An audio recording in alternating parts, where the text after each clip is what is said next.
Spring and fall, a wonderful time of the year for many reasons. Uncrowded lakes and rivers. Virtually no biting insects. And best of all, outstanding fly fishing. The shoulder months of May, June in the spring and September, October in the fall are my favorite time periods to target catching trophy smallmouth bass. The largest smallmouth will come into the shallows, cruising in wolf packs for minnows, crayfish, insects, and anything they can eat. A perfect opportunity for anglers, especially fly fishers. In this special video, we're going to discuss fishing in Algoma country in Northern Ontario during these shoulder months and show how exciting and explosive the action can be.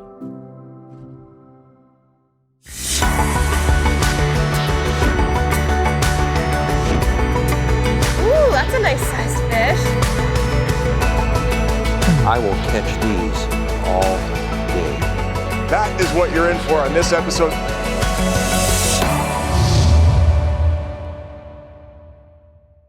The New Fly Fisher is brought to you in partnership with Destination Ontario, Algoma Country, Orvis Fly Fishing, Scientific Anglers,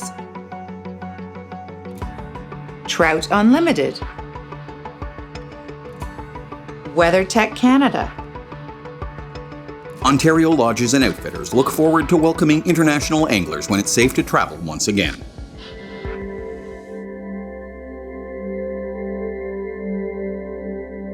The Algoma region between Sault Ste. Marie and Spanish River has been quickly gaining popularity for anglers to visit over the last few years, especially fly fishers.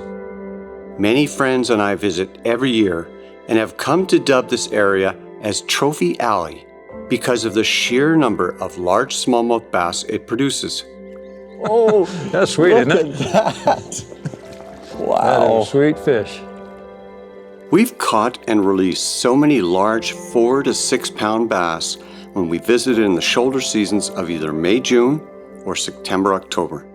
I also love coming to this area on fishing trips because of the vast number of lakes and rivers with public access, and also good entry points to fish parts of Lake Huron. With so many excellent fishing locations, this is a place where anglers who dream of catching giant smallmouth bass on a fly can actually make it a reality. Best of all, it can be done on a very reasonable budget.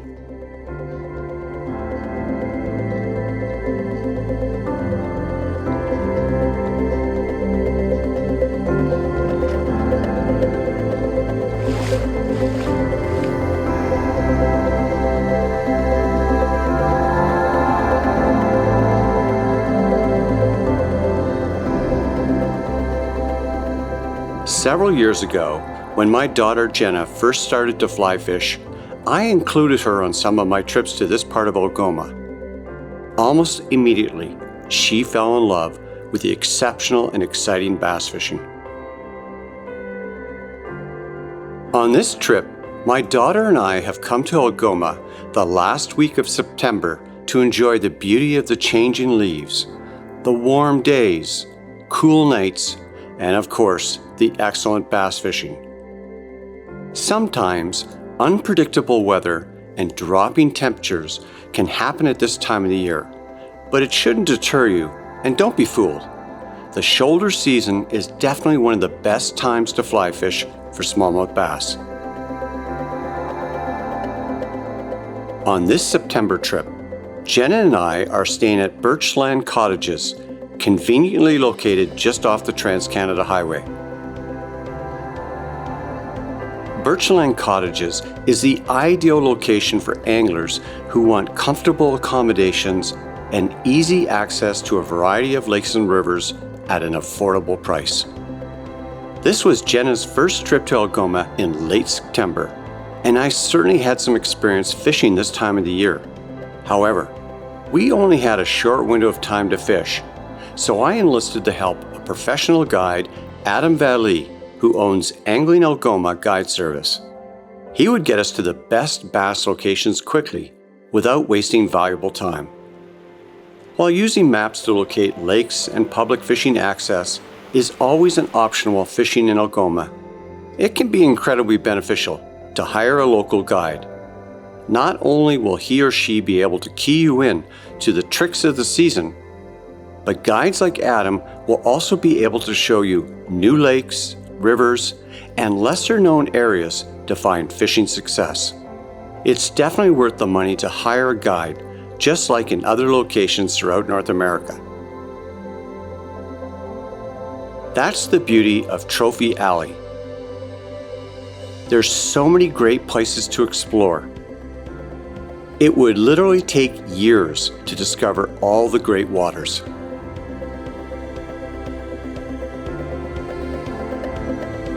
Our first day out, Adam thought we should check some structure on Lake Huron.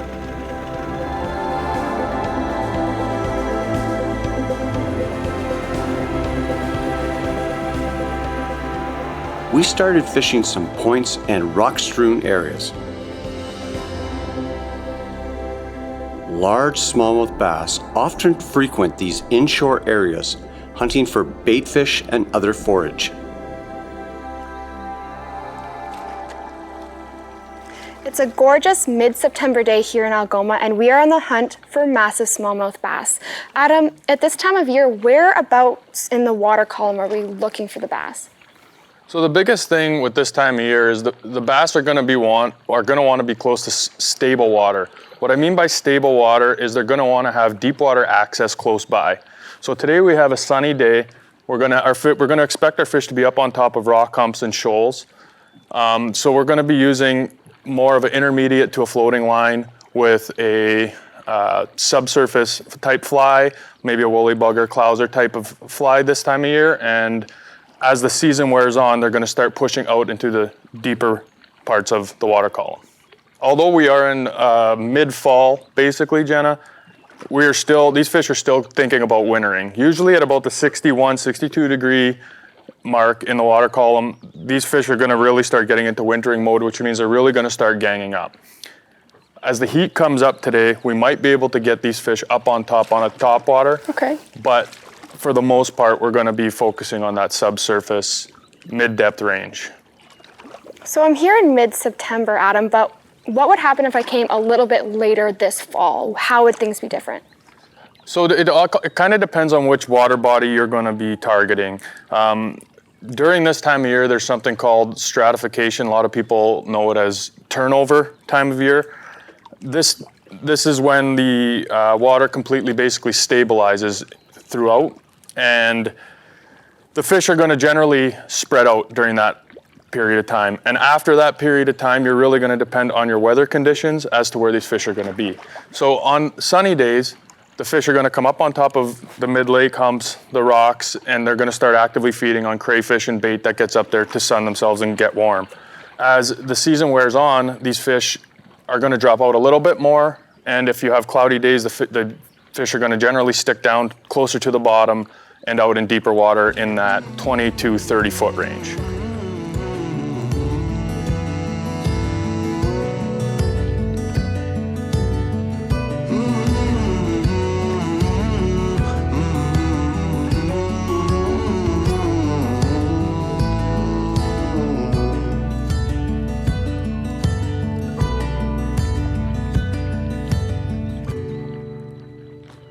Fish. There we go. Okay. Okay. Let's see here. Okay. So I just lost a fish. It's been a little bit slow so far, so it definitely got my blood pumping. We're fishing about 9-10 feet of water, and I'm using this one right here. Beaded head to get it a little bit further down in the water column. I'm trying to get a little bit lower. See if I can find another active fish.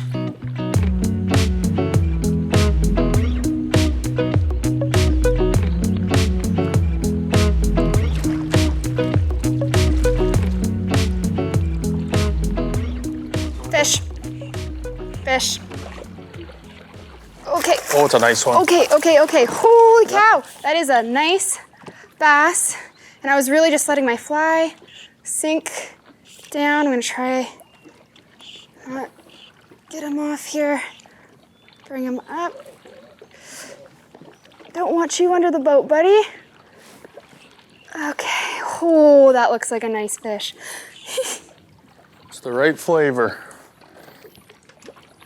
Okay, let's see. Really likes under the boat there. Okay, so almost ready. Ready? Got him? Oh, Good job. yes. Nice fat one. A little bitter. Right on that clouser. Thanks. Great job. Thanks, Adam. There you go, Jenna.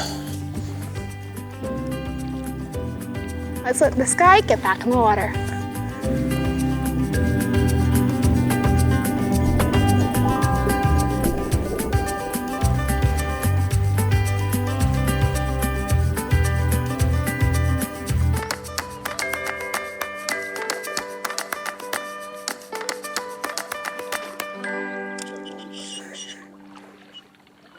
Okay, let's see. My fly had just flicked it back out after releasing a fish. Whew, I saw that swipe. He came right up out of the darkness. And I don't even have much line out. I'm pretty much right at my Just, hand there. he's got it right down. Ready? Ooh. Yeah, he's got it good. See. And there. Oh, almost. There we go. Just coming up. There we go. Beautiful green. Yeah, it's a little guy. They're all pretty. They're all fun. Exactly. Off he goes.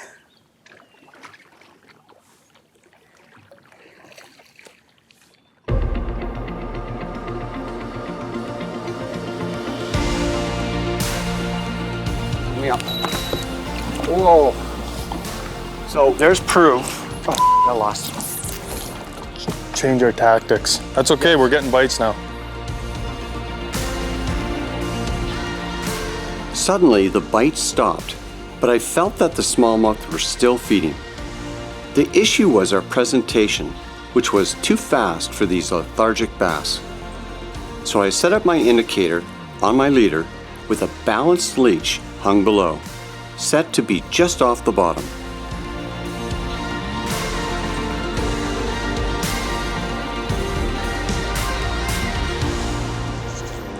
He's not too bad, but he's not Algoma size, that's for sure.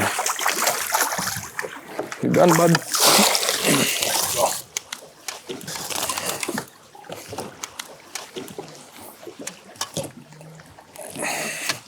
Oh, look at that. Look what he just coughed up. Oh yeah, perch. Is that a perch? Smelt. Oh, look at them all.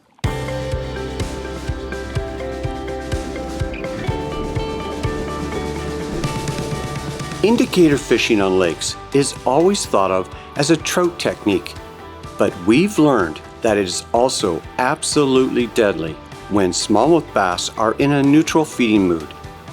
Like trout fishing, we suspend fly patterns such as balanced leeches or minnow patterns below our indicator, usually set within a foot of the bottom.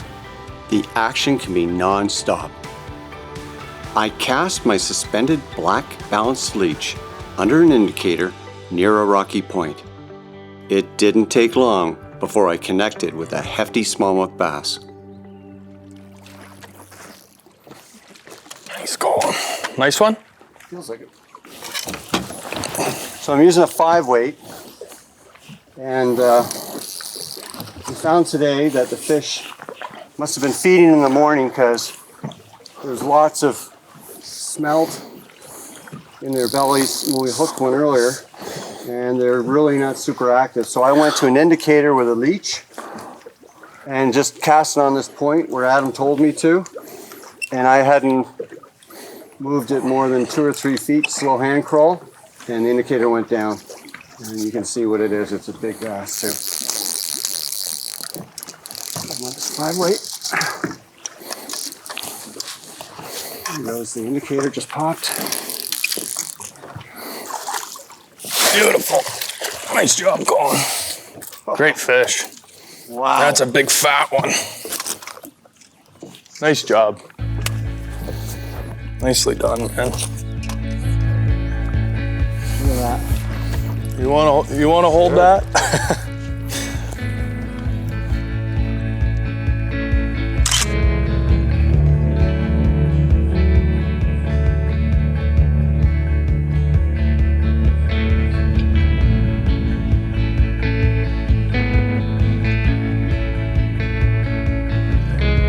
After a long, exciting day out on the water, we were all ready to head back to our cottage and to craft our plan for the next day.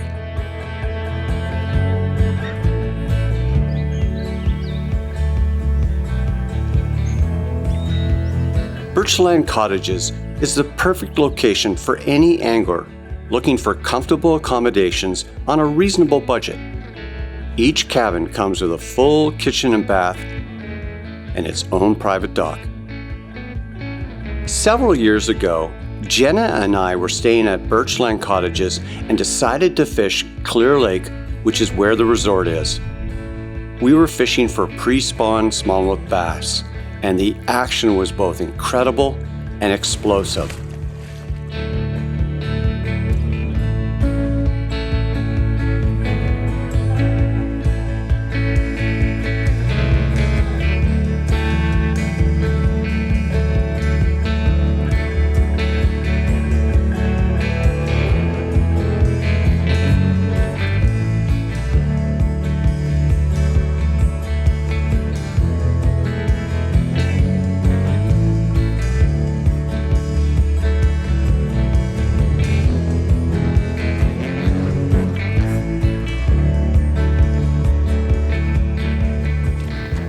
It's a nice fish, Jenna.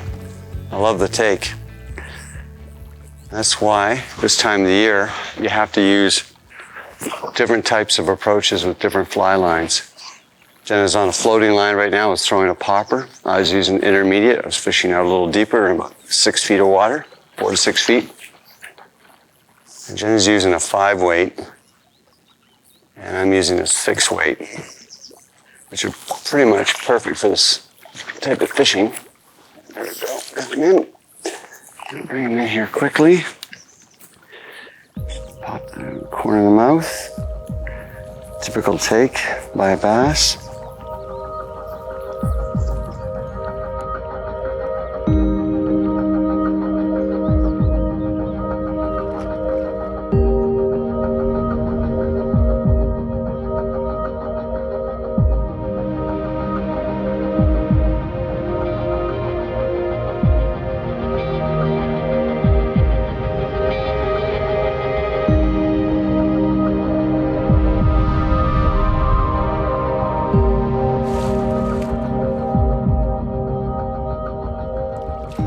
There we go. Bring him up to the boat for you, Dad. Got it? Oh, that was nice. And it's so cool because all the bass here have red eyes, which I haven't seen before. And it makes them all that more beautiful. And look at the coloring on that fish. It's gorgeous.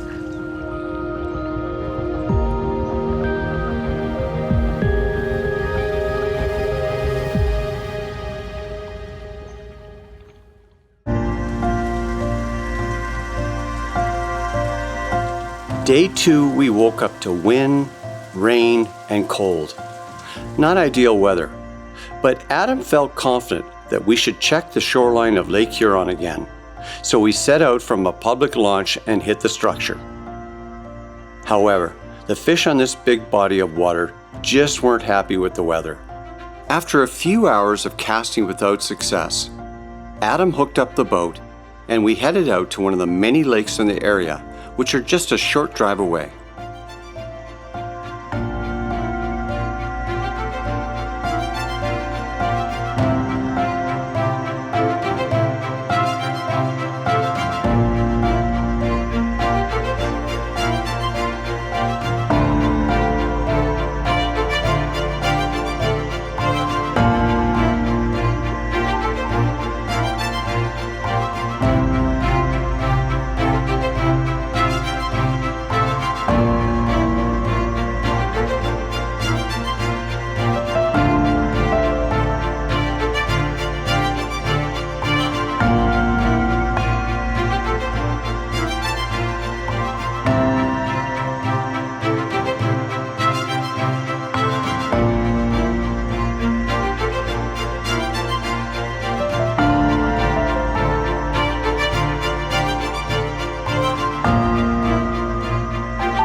geez.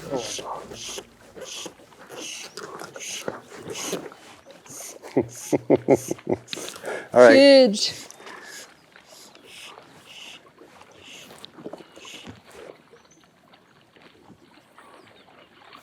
He's a pretty little one. Nice color. And he likes to jump.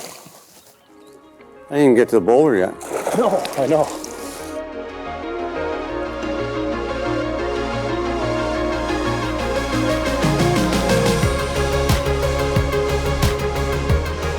Okay, Jenna, so what we have here is we have a main lake piece of structure or an island.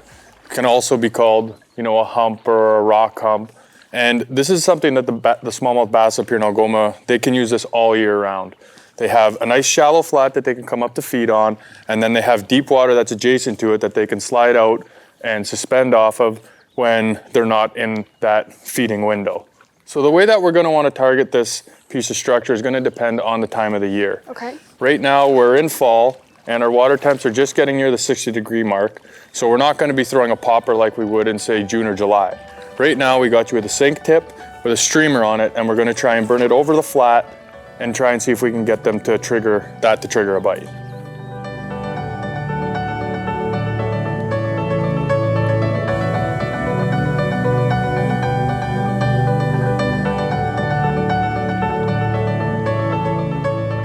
Got him? Yeah. There you go. Oh, it's a nice one too, Jenna. Okay, that was right. Oh, it's a beauty. That is That's a nice a beauty. fish. And that was right off that edge. Oh. Okay. I'll try and bring him up here for you, Adam. Enjoy the fight. Oh, perfect. Okay. I'm using a intermediate floating and a streamer. Fudge. What happened? Didn't break off, did it? Yeah, just came out. I was trying to keep tight to my line and enjoy the fight, and I guess I enjoyed it a little too much. That's okay, Jenna. That happens.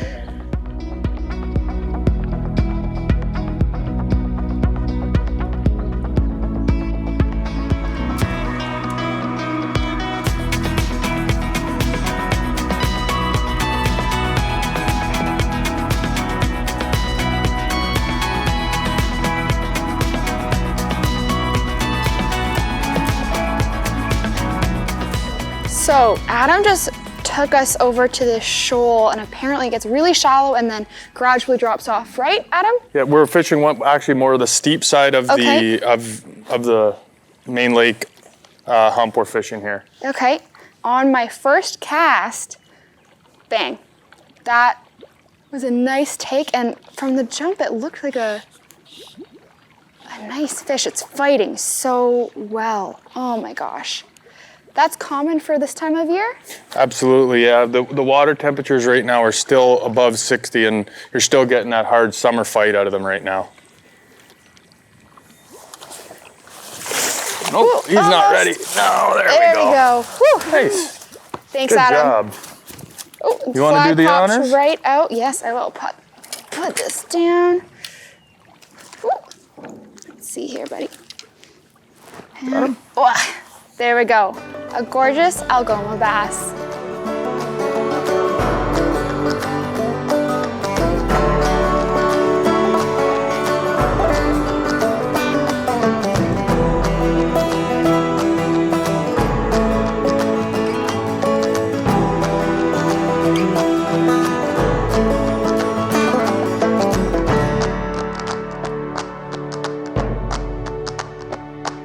There's usually some fish. See how there's like that one? There's a couple big boulders. There's one up and there's one off, and then it drops.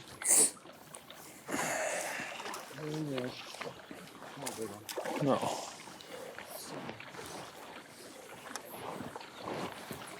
Oh, this the big one beside it. Oh, really? There's a big one right here beside it. Okay. I'll keep him here. Oh yeah, he was way bigger than that guy.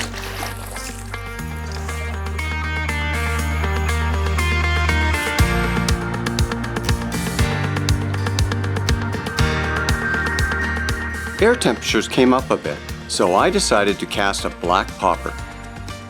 Black is always an ideal color to use on overcast days, as the fish can clearly see the silhouette of the popper against the sky. What a take. It's a nice fish too, I think. Good call on the topwater though. Uh-oh.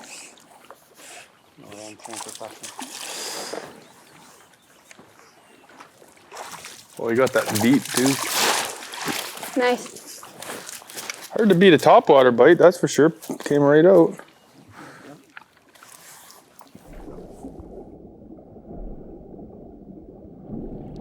This is a steep drop, this rock, all the way up more into the bay. This kind of starts to flatten out, but you can see how good the structure is all along this bank.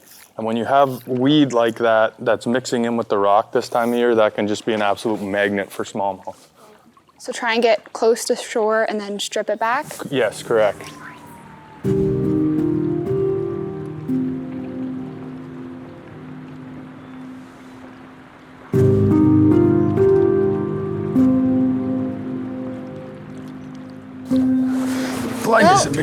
I was actually trying to strip my lining because I messed my cast up. My line kind of wrapped around itself in the air, so I was trying to pull it in. I wasn't really paying attention there, to be honest, and yeah, there you go. That's a nice fish. Huh. Just goes to show that sometimes, even if you don't think it's a very good cast, you still gotta work it in. Don't just pull it out of the water immediately. Never a bad cast. Exactly. The fly's in the water. Let's see if I can get him up here for you, Adam. Oh, almost. There we go. Nice.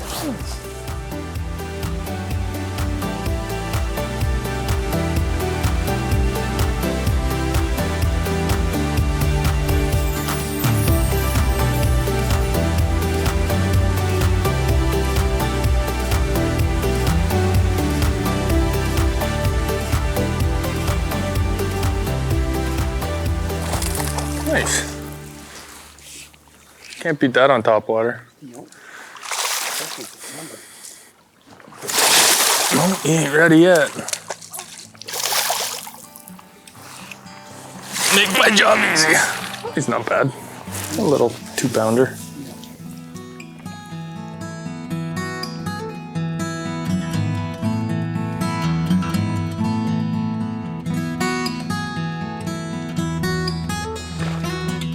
Well, despite some bad weather, the fishing turned out to be better than expected.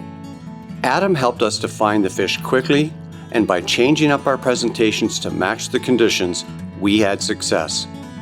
We encourage everyone who's looking for an affordable drive-to fishing trip to consider this region of Algoma country in Northern Ontario. Great public water access, super catch and release fishing, affordable accommodations, and excellent guides like Adam Valley. Our sincere thanks to the folks at Birchland Cottages for hosting us. Take care, and we'll see you on the water. If you like this video, please like and subscribe to our channel. The New Fly Fisher is brought to you in partnership with Destination Ontario, Algoma Country, Orvis Fly Fishing, Scientific Anglers, Trout Unlimited, WeatherTech Canada. Stay safe, stay healthy. Ontario will be here waiting for you when it's safe to travel.